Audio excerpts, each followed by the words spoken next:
पुष्पक विमान। रावण के पास था पुष्पक विमान जो बहुत शानदार और अद्भुत था, जिसकी गणना रावण की अद्भुत संपत्तियों में से एक थी। लेकिन क्या आप जानते हैं कि रावण को यह विमान कैसे प्राप्त हुआ? रावण को कैसे मिला पुष्पक विमान?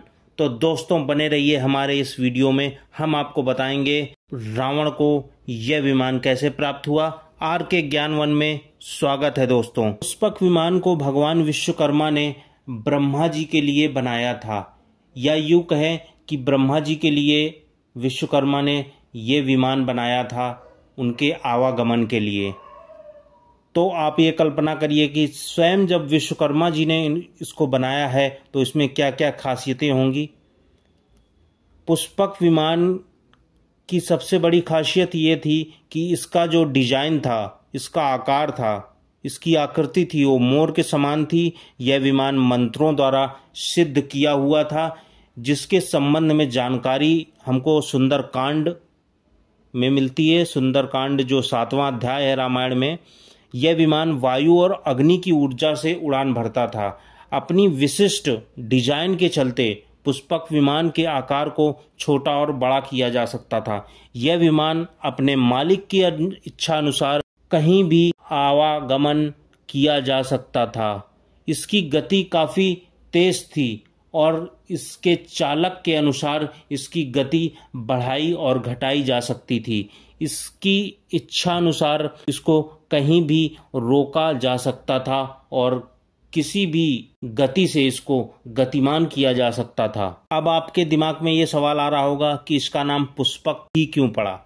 ढेरों पुष्प एक साथ कहीं भूमि पर एकत्रित कर दिए गए हों, ये उसके समान प्रतीत होता था। ढेरों रत्नों से विभूषित था ये, अनेक प्रकार के पुष्पों से आच्छादित तथा पुष्प पराग से भरे हुए पर्वत शिखर के समान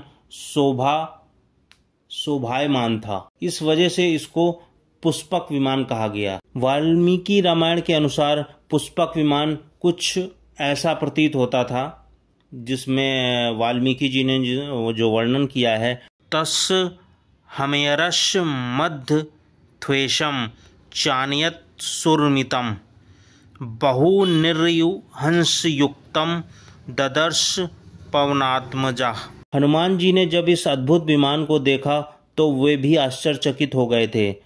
रावण के महल के निकट रखा हुआ इस विमान का विस्तार 1 योजन लंबा और आधा योजन चौड़ा था एवं सुंदर महल के समान ये प्रतीत हो रहा था। ऐसा हनुमान जी ने वर्णन किया है। अब आप सोच रहे होंगे कि ये रावण के पास कैसे आया? तो ये ऐसा हुआ कि जब भगवान विश्वकर्मा ने ये विमान ब्रह्मा जी को प्रदान किया, तो फिर आगे चल के ब्रह्मा जी ने पुष्पक विमान जो है कुबेर जी को भेंट के स्वरूप दे दिया।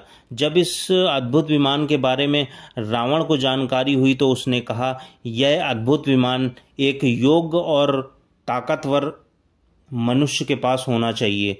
तब रावण ने अपने बड़े भाई कुबेर से पुष्पक विमान छीन लिया। रावण की मृत्यु के बाद विभीषण इसका अधिपति बना और उसने फिर से इसे कुबेर को दे दिया। कुबेर ने इसे राम जी को उपहार के रूप में दे दिया।